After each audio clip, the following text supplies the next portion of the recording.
Hey everybody, it's Jason Blaha here, and once again it is time for a bench press day. But a quick reminder for those of you who watch these videos, please remember to click like down below, be greatly appreciated. Let's get over to the training.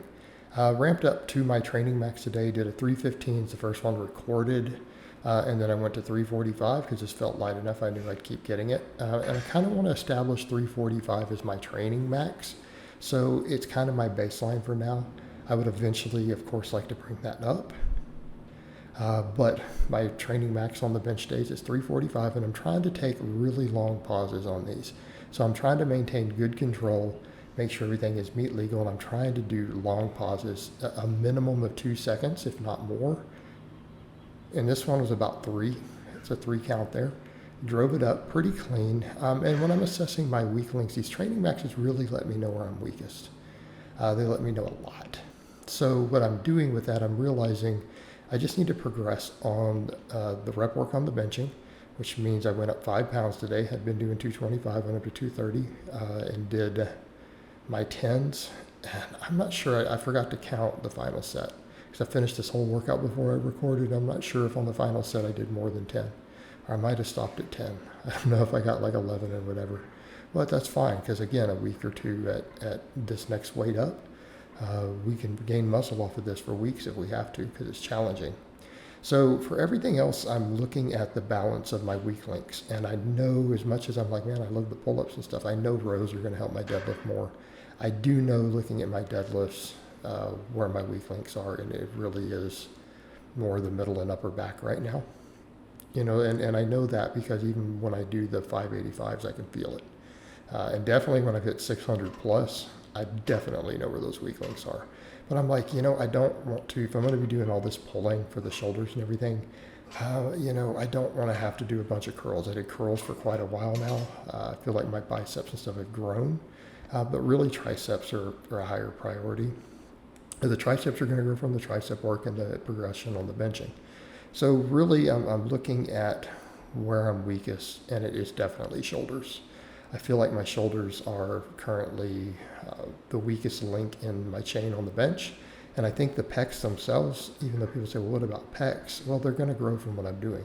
All this rep work with pauses and the higher rep work will preferentiate hitting pecs. It will hit pecs harder based upon the data that we have out there. So my pecs are going to get all they really need from this.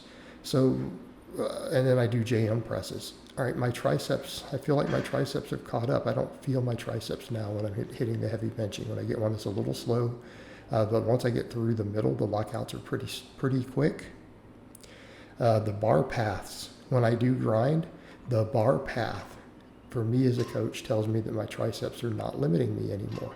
Now, does it mean I'm not going to do any tricep work? No, because my triceps have oftentimes been a weak link, and it's good to train them a little more than your pecs. But the shoulders, I can always tell when I watch the way the eccentric goes. And people say, well, what do you mean?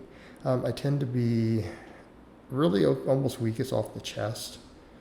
I mean, I stick in the middle, which if some people will say is delts, some people will say is pecs. I believe that's pecs. But I feel the delts so much. And when I get on the eccentrics, that last couple inches is hard to control as I'm lowering to the chest. All right, I know that I need more shoulder. So my upper body days now, instead of the arm priority, they're now going to have a shoulder priority. We're going to double down on shoulder work. I need to fully develop my entire shoulder girdle again. And it needs to be a higher priority. And this is how this works with this stuff. It doesn't mean we don't train all the muscles involved.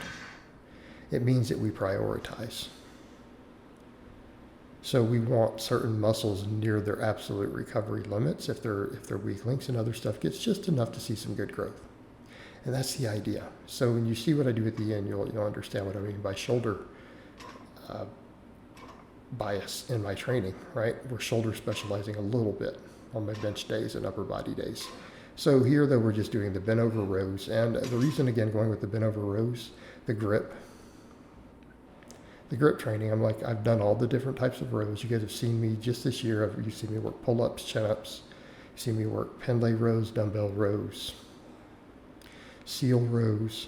But I feel like the normal bent over row right now, I like the extra grip involved. It's the most challenging row type on my grip. It's still going to have very good deadlift carryover. is again having to maintain that isometric strength in the posterior chain. And again, the grip training is a big deal. It lets me not have to worry about any grip work. I feel like those are so challenging on grip. Between that and then doing upright rows after, it's all my grip can handle. All right, JM presses. So we did the next set of exercises. We supersetted JM presses with these upright rows. Now, a lot of people say you don't go crazy high because it's not necessary. Right? It's not necessary. Definitely not to develop your shoulders and really your delts. The wide grip, even with a relatively short range of motion, in the sense of we're not trying to lift it way up. So we're working the side delt, gets a little bit more priority, but it works all three heads, still works the traps. So supersetting that with the JM presses. JM presses, just because I feel like I've been getting less and less strict, I've decided to work these back down to just a plate, take a little bit of change plates off, work them with just a plate, try to hammer those triceps hard, brought the grip in just a hair on this today. So it's right at where a closed grip would be, about 16 inches apart. And just working those triceps that way and trying to be a hair stricter. Some people argue that's not the strictest JM press even now, and I'm aware of that, but it hammers my triceps and I feel them, and it's a big multi-joint exercise. Now, the thing to remember, even if I leave them there and just work that, we're still going to get good growth from it because we're progressing on the rep work on the bench, which also works the same muscles, just in a different bias. Way more pec, less triceps, so on. But the triceps and all the muscles involved are going to grow from the benching. They're going to grow from the benching. So if that's the case, then this just needs to finish the triceps off. And I can tell that it's worked. The JM presses have really helped with my lockout strength and my lockout bar path. But now we have to just keep getting more and more power off the chest. So it's going to be a lot of pause benching, which all of this is pause, even the rep work, and then a lot of shoulders. So again, I did the upright rows here, then I finished off with 2 sets of laterals. Now, why only 2? Because my delts are going to get DOMs otherwise, right? We did, besides all the pushing and pulling, we did 3 sets of the upright rows. I came in with, again, that one smaller movement, which is really, these are our workhorses. As far as building your shoulders go, we can argue about different exercises for different heads and make a good case for it. These 2 exercises work all 3 heads of the delt and the traps. And they do a very effective job at it. So we're taking a big barbell multi-joint movement and then this single joint exercise afterwards and just hammering the shoulders. So, the same way if we wanted to really prioritize triceps, what do we do? Well, you'll see me do like a JM press and then some band press downs. Same idea here. Making shoulders a high priority. And so I did just the 2 sets and then called it a day, and I'll work volume up on all this stuff over time a little bit. So I may work up towards 3 sets of these at the end. All right, guys, but that's really all I have to say on that today. I hope it's been informative, and I'll talk to you guys next time.